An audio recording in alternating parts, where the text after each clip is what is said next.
Mr. James Price, former Conservative Special Advisor. James, buddy, how are you doing? Yeah, it's very good to see you behind that desk. It suits you, my friend. How are you? I need to lose a few pounds. They say the camera adds them, and they're certainly making me look bigger than I were intended. But I love what you're doing with the facial hair, by the way. I just think we need to go full handlebar tash, though, James, is what we're looking for. This is the American Mrs. Price, who likes to do anything she can to put a bit of New World grit onto her old English gent. So the moustache is at her request. Well, look, the first thing we're going to get into is Sir Lindsay Hoyle. But before, James, we start, I just thought I'd share with listeners and viewers, and even yourself, but I'm sure you'll know better than many. So Lindsay and I go back a little bit. Let's play the clip. We know offshoring will cost a fortune, won't work, and will destroy lives and any credibility that the UK has left. Just a minute. Mr. Gullis, you've been catching my eye far too often. If you don't behave, I'll have a word with your mother. Come on, shoot that ball.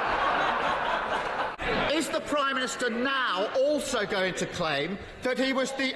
Order, Prime Minister. Mr. Gullis, we heard enough last week. I can't hear what you're saying. I might not be able to hear what you're saying, but I can certainly see your mouth moving. It'll be moving outside if it continues. Prime Minister.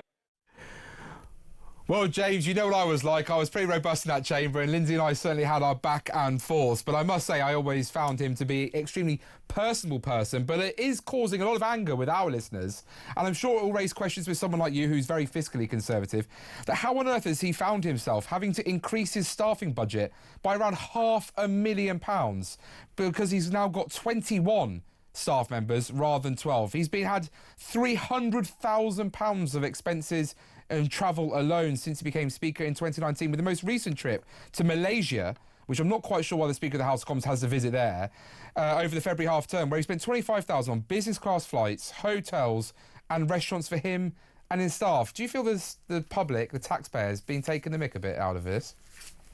It does seem like an awful lot of money, doesn't it? I've got to say, there's just some excellent clips of you. I just wish that we could have had microphones nearer to whatever chuntering you were doing. You're putting off the speakers from the ghastly, was it Scott's Nats party in the first one, and trying to throw the now Prime Minister off his stride. Is it right that you used to hide in the gaps between the benches occasionally to hurl some good-natured abuse and throw these people off? That's part of the fun of PMQs and things like that makes this the best of all parliaments, and probably why, in fact, so many people want the Speaker from the British House of Commons to travel to all of these countries. And he's definitely a big improvement on his predecessor. Absolutely. I don't know how we managed to put up with John Bercow for as long as we did. So we should talk about these costs, but we should also be very grateful that we haven't got to deal with John Bercow for one more measly minute. Do you think it's just quite sad? Because look, I know the Speaker well, like you say, and I actually deem him someone a friend, someone I really do get on with. He's always been very personal to me. In fact, since I lost my seat in Parliament, he's regularly reached out to just see how I'm doing and checking in on me.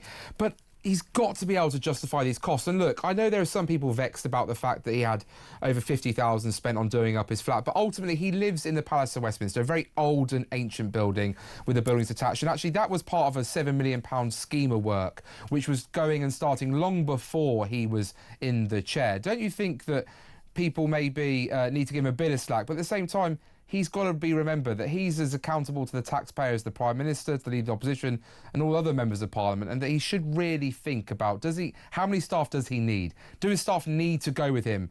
Why is he going to places like Malaysia, for example? Why not go to parliaments in Canada, our Commonwealth partners and neighbours, for example? Yeah, you're asking all the right questions, I think, about this, and we should disaggregate. We should separate the two different bits here. I think anything being spent on the Houses of Parliament themselves is a little bit different, and you'll know this better than most people, Jonathan, that the Houses of Parliament are in a really bad state, and we are only one dodgy bit of wiring away from a full Notre Dame, and no one wants to see those beautiful buildings go up in smoke, and especially parts like Westminster Hall that are pushing 1,000 years old. And frankly, it's been a pity that the MPs, including the speakers of both of them, or the last several, haven't had the kind of courage to say, right, we should all decamp from this place for a while and give it the proper restoration and renewal that it needs, because things are so damp and dingy and so much of it, including where the speaker lived. And it's a sort of sad metaphor and reflection on the sad state of the country writ large, isn't it? But you're right that he needs to try and hold himself to a higher standard even than other MPs and to answer these kind of questions. It'd be nice perhaps for him to do occasional press conferences and account for these sorts of things. I think that transparency and accountability is always the best disinfectant for these kind of things. And when you're hiding behind an ever larger staff to try and answer some of these questions, that's not the way to do it. We should be bold in saying that our parliament is worth spending money on. It's possibly even worth spending money on sending the speaker to parts of the world where democracy isn't as developed as it might be. But you can't hide in the shadows and do it. You've got to be bold and explain why you're spending other people's money the way you are. That's a great point, James. Then just to be fair to the speaker, we did get a response a number of weeks ago, which still stands, which is a spokesperson for the Speaker's office said, and it's quite lengthy, I've asked listeners for forgiveness, and it's certainly not the plain-speaking Sir Lindsay Hoyle that I know. The quote is, as in common practice across the world, the Speaker gives and receives gifts when hosting dignitaries as a token of friendship and relationship building between nations and parliaments. All items are declared proactively, regardless of the £300 threshold applied by the MP's Register of Interests, to ensure transparency and to avoid conflicts of interest. In consultation with parliamentary officials, a decision is made as to whether a gift would make a meaningful addition to the Speaker's House historic collection and if it should go on display. If the item does not meet those criteria, for example, perishable goods, it is either retained personally by the Speaker or his office. As part of his welcome to visiting dignitaries and to cement friendships, many of the gifted ties and cufflinks are worn by the Speaker, and decorative heritage items relating to that country are put on display. James, this goes, I think, again to kind of what you're saying there, which is this is good old Westminster gobbledygook, and someone in our 21 staffing body has come up with this. Look, I'm offering to Sir Lindsay Hoyle now, who, as I say, is a good man in my opinion, but has got to be able to justify. I'll happily come on behalf of Talk and sit down and do an interview with him so he can explain and justify it, because I think when people hear him and how plain spoken and how upfront he is, I think people will move on. Yeah, do you know what? That's a really good idea. I think that he should take you up on that. And I think that, as you say, a good plain-speaking person, and too much of Westminster are normal plain-speaking people who get caught up in this kind of stuff. And you've got dodgy advisors like me in the shadows saying, no, please don't say that. Please don't say what you really think and all the rest of it. This happened with your one-time Conservative colleague, now Reform MP, Lee Anderson, who was known for being no nonsense. And yet when they shamefully kicked Rupert Lowe out of the Reform Party, Lee Anderson put up some HR nonsense comment. Do you remember this? That was that, oh, well, according to legal best practice and all this stuff. If Reform are doing this as well, the HRification of Britain is complete. And I think we're the poorer for it. Let's have a proper, open, frank conversation. You should be the one doing that interview. I think that would be a great idea. And people can then make up their minds hearing it from the horse's mouth, as it were.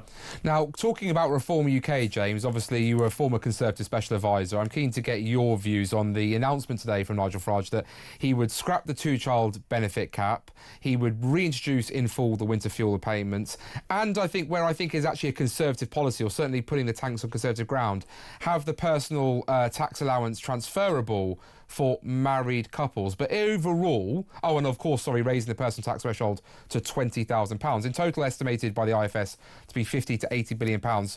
What do you think of all those measures? And do you think Reform, as Tim Montgomery has said earlier, are going to suffer from a serious credibility problem, as some of our callers and texters are saying, if they cannot make the sums add up? It feels like there's a lot of people hoping Reform will do well, but they feel like Reform might be shooting themselves in the foot. Yeah, absolutely. You just said that. I'm a former Conservative advisor, and I love a lot of what Reform have been saying up until very recently. And, I don't know about you, even I have been tempted to think, do you know what, maybe this is the best way for the country. And every time I start thinking that, they go and do something really stupid. And some of these announcements are, I'm afraid, just that. I agree with some of them. I definitely agree that reducing the burden of tax on people as a small c Conservative measure is a great thing. Tax, I think, is a maybe necessary evil, but it's certainly an evil in lots of cases. I think, though, that this idea of removing the two-child benefit cap, let's just impact what that actually means for a second. That means that Nigel Farage now thinks that you hard-working taxpayers watching this and listening to this at home or on the move should pay for the upbringing of people who cannot afford to raise their own children themselves. I just got married recently. I'm looking at starting a family very soon, but it makes you have to make a lot of difficult decisions. No more fancy holidays, all these sorts of things, in order to get your finances ready to look after the children you bring into the world. And I just don't think it's right that you should be making other people pay for your kids. And by the way, the vast majority of the British public agree with me, according to the polling on this. It's very weird that Farage is going and doing some of this economically illiterate stuff just to try and nab a few more Labour votes. And as you say, Jonathan, it sounds like people at home are calling in and are seeing through it. Why are they making these sorts of big mistakes? It's a big problem for the country if they were to get in and then cause another run on the pound, another run in bond markets, and not be able to make their sums add up and make the socialists look like the responsible ones. Luke Trill on X, obviously the head of More in Common, interestingly posted about the fact that under Blair there used to be this 3-second, 30-second, 3-minute rule, and he totally agrees, and voters agree, that on the 3-second rule that people say lifting the two-child benefit cap, ridiculous, people should only be able to have children if they can afford them. But once you go into the 30-second, 3-minute conversation, and it talks about child poverty and eliminating child poverty or removing children from poverty, the opinions start to change. Do you think this is just simply an error of comms where, for example, Reform UK could actually try and pivot, because it would, by some estimations, lift 500,000 children out of poverty? Or do you still think, regardless, there's other measures that would be much more meaningful? Yeah, it's a really good way to frame it and to think about it, I think. And I think you're right. As soon as you start hearing about child poverty, people go, oh, hang on, that sounds very important. And of course there are, it should be pointed out, lots of different measures and metrics of what poverty actually means. Absolute poverty, people living on less than $1 or $2 a day in parts of the developing world. And because of the wonders of free market capitalism, there's very little of that and ever decreasing amounts of that absolute poverty around the world. We're talking about relative poverty here and other different measures and metrics of it. But if you want to tackle that, the best way to do it is to have a shed load of economic growth and have that be the way of pulling people out. As Ronald Reagan once said, the best welfare program in the world is the dignity of a job. And that's a really important thing. And we make it more difficult than we should for that. We have energy prices really high. You mentioned the winter fuel payments there as well. Well, that's government getting in the way of production of energy. And there are all kinds of ways that the state gets in the way and gums up these things that otherwise the market and free thinking individuals and families and businesses could bring more people out of poverty much better than government taxing people really inefficiently, swilling the money around in the Whitehall we've just been talking about, and then reallocating it in different ways. And those are the sorts of pro-growth, pro-Britain policies that actually Reform should be talking about. The Conservatives are talking about this, which I think is good. And the Labour Party, I fear, will truly never understand, which is why things are going to be that much worse come the next election and whoever takes over after the horrible socialists who are in at the moment. Now, Gawain Towler, the former head of press for Reform UK, was in at the very start of the show at 7 p.m. today, and he said actually the problem is that people aren't looking at the policy on it. They're looking at the policy on its own rather than in the whole. And they're talking about family, and that he would say by having the marriage allowance that's transferable, that's a tax cut and that's a positive thing for family. That by lifting the threshold to 20,000 for when people start paying tax, that removes a lot of people out of the welfare system altogether, and so therefore they wouldn't need to have the two-child benefit cap come in. Do you think that's a fair assessment, or do you think that, again, that Nigel Farage trying to straddle the right-wing populism, as it's dubbed, is going to come back to bite him and haunt him? Because if he over-promises and under-delivers, or if he can't make the sums add up, then people are just going to be despondent entirely.